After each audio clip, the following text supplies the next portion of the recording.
Hello there.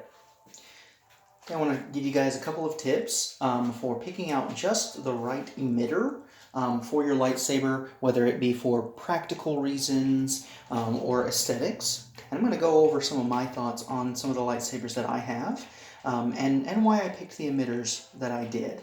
For the purposes of this video, I'm using all Crimson Dawn lightsabers.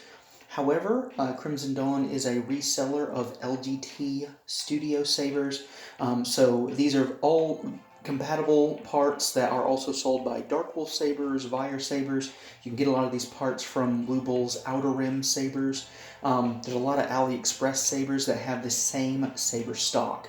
So I'm going to be using the terms that Crimson Dawn uses for a lot of these parts, but just know that different sellers may actually call them something different, but they're all the same parts. So let's get into it. First, I'm going to go ahead and shut this particular saber down. That was just for some nice visuals. So the first saber emitter that I want to go over is what's called the Banshee emitter. And so that's got this nice S curve to it. And aesthetically, I like this saber, especially when you put a couple of thumb screws there. I just think that emitter looks really good. Now, quick caveat is that I have actually added this bit of silver because this is actually an adapter. This blade is a 7/8 inch blade, and this stock right here is 1 inch, because all of these sabers take a 1 inch outer diameter saber, and then I just capped off the top with some foil tape to make it look like it's a ring there. So again, this is just aesthetic, and that's a really good segue into why I like this for aesthetics only. So it looks good. It's got these little bands. I put, again, some foil tape just to accentuate that. So aesthetically, I really like this. However, for dueling, I'm not so much a fan of this saber, or this emitter, because it is a little shallow. So the bottom of this blade actually just sits right about there. So it's not in the saber very, very deeply.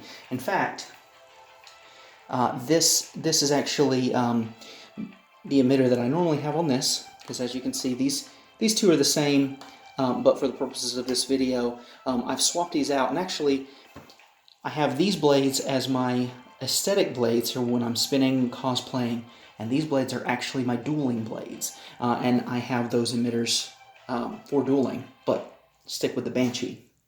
So I'm not sure if you can see. This blade I did not take out when I swapped it from this. The blade is in there, again, right to the tip of my finger.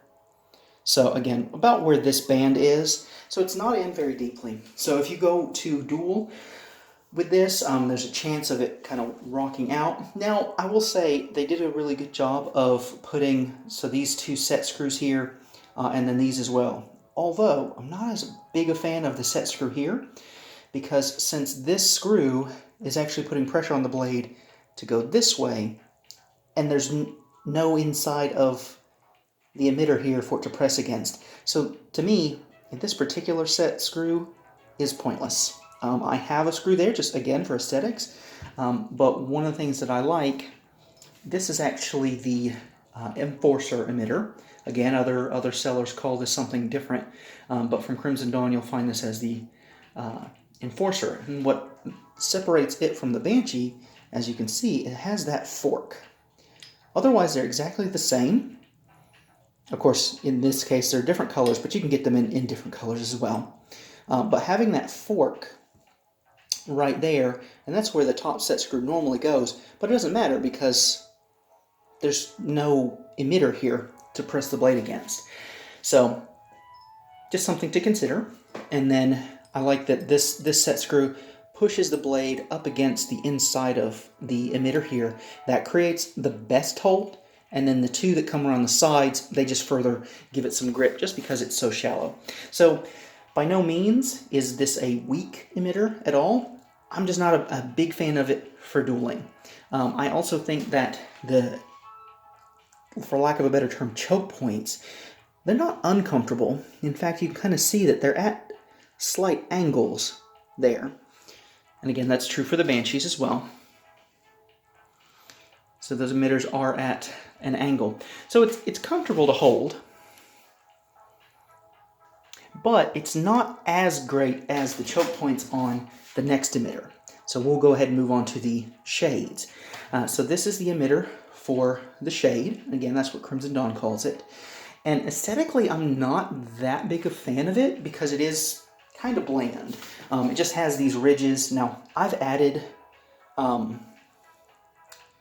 O-rings. There we go. So I've added O-rings to these just for some added aesthetics and comfort. I've also added a little bit of foil tape there. But the main draw for me for this emitter is the fact that it's got this wonderful choke point here and this upper choke point. Both of those are really good for dueling. So they give you a really good hold. It's great for spinning, especially, you know, if you hold it up here, that saber is not coming out of your hand. It's also a much deeper emitter than the Banshee, and purely because the Banshee has that S-curve. I also like that the Shade has 2 set screws, both of which press the blade against the inside of the emitter. That, in my opinion, that is the bar none best hold for any dueling saber. And you can see as well, just like with this Banshee here, you know, that blade depth goes up quite a bit more. So if you compare these two and know that the blade goes up to about the same spot, but because there's so much more of the emitter actually covering the blade, that's why I like this for dueling. Not only because of the choke points, but the way the set screws are, and the fact that it's a deeper hold, that's why I go with that. And the reason why the blade can't go all the way in the emitter is because of the LED housing. So the core of these LGT, so there's the LED there, and you see most of that goes into that bottom half of the emitter. So that's why the Banshees don't have as much grip, because there's only this much, and about that much is the LED housing.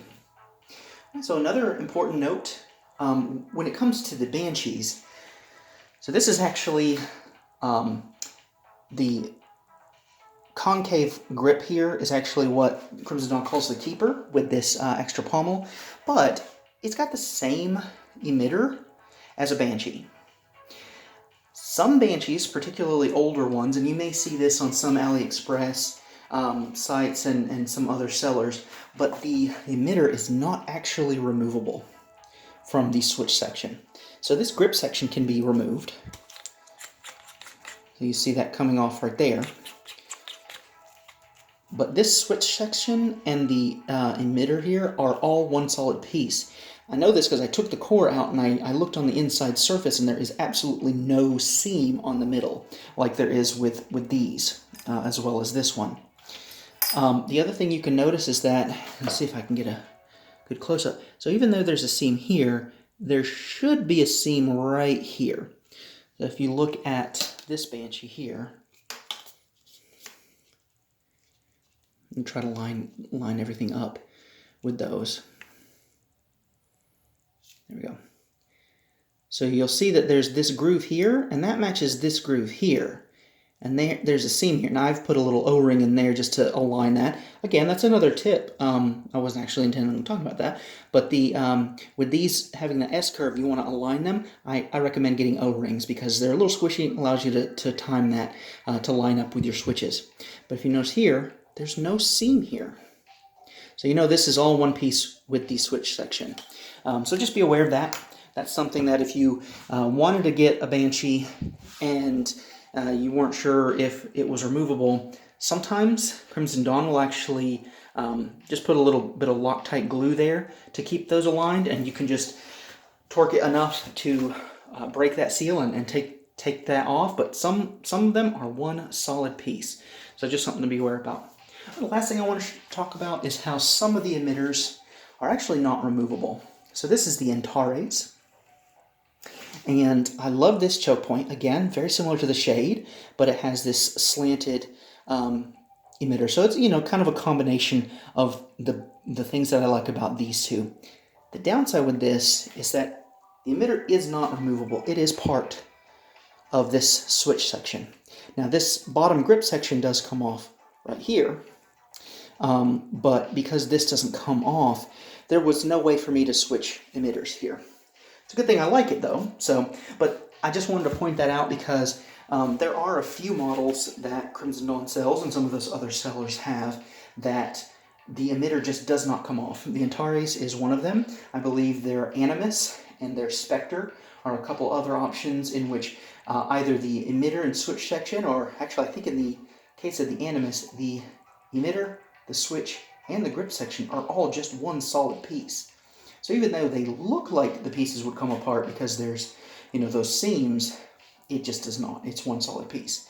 So again, I hope you guys enjoy. I just wanted to kind of go over some things to consider about your emitter. May the Force be with you.